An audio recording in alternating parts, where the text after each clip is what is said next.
नमस्कार, मी भारती. माझ्या या YouTube चॅनलमध्ये तुम्हा सर्वांचं खूप खूप स्वागत.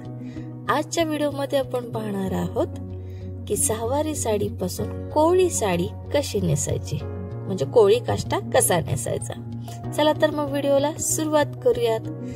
आता दोन प्रकारची साडी मी दाखवलेली आहे, पण या व्हिडिओमध्ये मी एक प्रकारची साडी दाखवलेली आहे की जी पूर्ण आहे. म्हणजे कोळी साडी दोन प्रकारात येते. एक असते ती गुडघ्यापर्यंतची आणि दुसरी असते ती पूर्ण पाय भरून. तर याच्यासाठी मी सहावारी साडीच वापरलेली आहे. नऊवारी साडी जर घेतली तर त्याची थोडीशी पद्धत वेगळी येते, ते मी तुम्हाला नंतरच्या व्हिडिओमध्ये दाखवेन. सहावारी साडी घेतल्यानंतर नेहमीप्रमाणे मधोमध गाठ बांधायची. पदराच्या बाजूची जी साईड आहे तर ती थोडीशी जास्त ठेवायची, त्या तुलनेत नेसत्या पन्न्याची साईड थोडीशी कमी ठेवायची.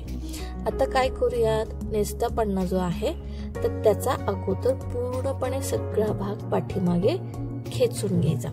जर समजा तुमच्याकडे साडी जर खूप जास्त आखूड असेल तर ती डायरेक्ट घ्यायची, आणि जर का साडी तुमच्याकडे फुल असेल, पूर्णपणे लांब असेल तर तिला थोड्याशा पुढे मिऱ्या करायच्या आणि मग मागे सगळा पन्ना खेचून घ्यायचा. आता मी काय केलं, माझी साडी थोडीशी आखूड असल्यामुळे मी पूर्णपणे साडी मागे घेतली. त्याच्यानंतर नेसत्या पन्न्याची जी किनार असते, ज्याला आपण पिको करतो, त्या बाजूला मी प्लीट्स पाडल्या, जेणेकरून जो माझा पाठीमागे काष्टाचा पट्टा आहे तो व्यवस्थित आला पाहिजे. त्याला प्लीट्स करून त्यानंतर जो वरचा भाग असतो नेसत्या पन्न्याचा, तर तो असा पूर्णपणे खेचून घेतला आणि नंतर संपूर्ण काष्टा हा मी खेचून दिला.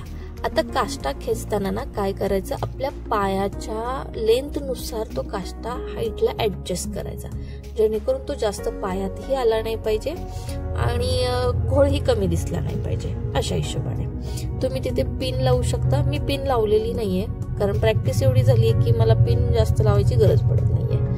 आता नंतर काय करायचं की पदराची जी बाजू आहे ती पायातनं पाठीमागच्या साईडने काढून घ्यायची. त्यानंतर जो वरचा पट्टा जो असतो तो तसा खाली लोंबू नये म्हणून काष्टाच्या शेजारी त्याला असा खोचून द्यायचा आणि तिथे एखादी पिनही लावायची, जेणेकरून ती सटकू नये. त्यानंतर वरची जी किनार असते ती आपल्या कमरेच्या डाव्या बाजूला अशी टाईट मध्ये पकडायची आणि त्यानंतर त्याला छोट्या छोट्या प्लीट्स पाडायच्या, रॅन्डम करायच्या. त्या काय एकसारख्या आल्या पाहिजेत असं काही नाहीये. फक्त लक्षात काय ठेवायचं की पायात त्याचा जास्त घोळ नाही आला पाहिजे आणि व्यवस्थित आपल्याला तिथे वरती कमरेला खोचता आलं पाहिजे. म्हणजे काय, थोडक्यात असा तिरका पट्टा दिसला पाहिजे. खालची जी पदराची जी खालची किनार आहे तर ती अशी तिरकी पायाकडे गेली पाहिजे, अशा हिशोबाने. त्यानंतर त्याला आपण छान पिनअप करूया, जेणेकरून जे केलेल्या प्लीट्स आहेत त्या सटकणार नाहीत. आणि पिन केल्यानंतर पुन्हा एक पिन घ्यायची आणि ती कमरेला नेसलेल्या साडीला खोचायची.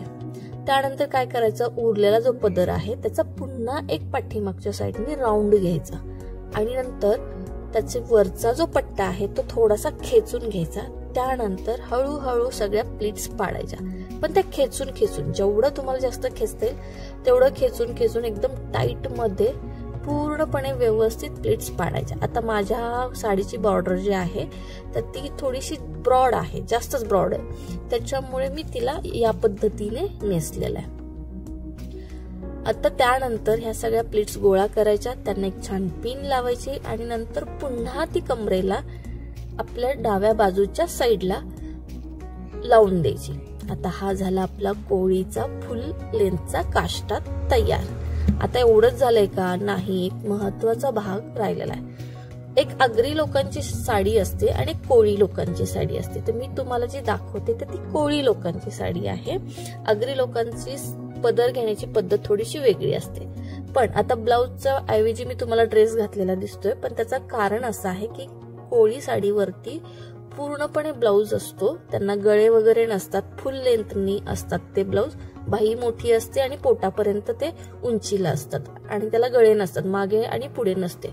आता मग मी त्याच्यावरती ओढणी लावलेली आहे. ओढणी काय केली, मी फुलांची छान अशी कॉटनची ओढणी घेतलीये आणि तिला फक्त दोन साईडनी दुमडलेली आणि पिनअप केलेलं आहे. झाला माझा कोळी काष्टा तयार. आहे की नाही मस्त एकदम छान व्यवस्थित. गॅदरिंगचा सीझन चालू आहे आणि याचा तुम्हाला पुरेपूर फायदा होणार आहे. तर मंडळी पुन्हा भेटूया तशाच एका वेगळ्या विषयासहित वेगळा व्हिडिओ घेऊन. तोपर्यंत बाय बाय.